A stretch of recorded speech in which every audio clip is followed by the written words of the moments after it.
This video is why Trump is so angry. To people that maybe weren't supposed to see our national security secrets.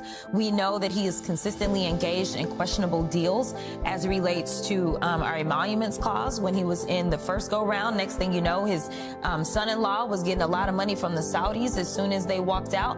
And so right now, and not to mention, he has decided that his DOJ will not prosecute cases that engage in any type of foreign nefariousness when it comes to getting money. So unfortunately, we have someone that is occupying the White House, and as far as I'm concerned, he is an enemy to the United States. He swore an oath just like the rest of us. But right now, when you are literally putting us at risk, all because of what? Because you want to convince your followers that you should be a dictator too, that you should never leave the White House, because you don't believe that elections should take place. I don't really understand what is going on, and I don't know what it's going to take to get people to wake up. We are not living in a safe country when we decide that we are going to weaken our national security by getting rid of those that are watching our nuclear stockpile, by giving everything over to a private friend known as Elon Musk. We are getting rid of all of the inspector generals. And so there's literally a lack of checks and balances all around us. And then we have somebody who's sending his vice president out to offend our allies in Europe.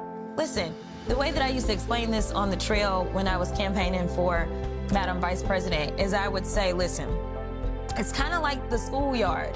When you go to school and everybody knows that your siblings are at the same school, or they know that your cousins are at the same school, then they may not pick a fight with you, because they know that if they pick a fight with you, they got to pick a fight with your whole family.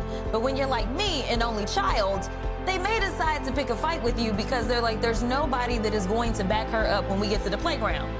Right now, he's trying to put us into a situation to where we will be the only ones on the playground when you're going out talking about you're going to go into Canada, when you're going out and you're talking about Mexico. Listen, Zelensky is right.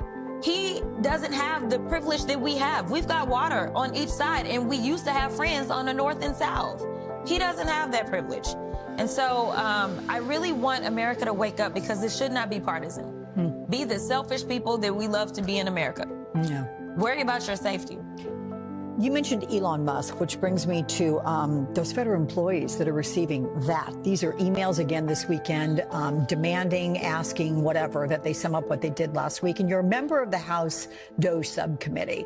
Are you looking into the legality of this? I mean, should federal employees even respond? Have some been fired as they've been threatened to be fired if they don't respond? Do you know? We get no answers. No answers. DOJ is just something for Marjorie Taylor Greene to sit atop and make it seem like she's important. We ain't doing nothing. I mean, it's much like most of what we see in Congress, right? Because we've yet to have anyone that works for DOJ. I don't even have a list of who works for DOJ. We have nothing from them whatsoever. We have no findings from them where they're issuing reports to us and they're saying, hey, these are the things that we really need to root out as you are going through the budget process. We have none of that. We have no information about who exactly is sending these emails, because we know that they told the courts, oh, Elon isn't running DOJ. Then they told us that a woman that was on vacation in Mexico was running.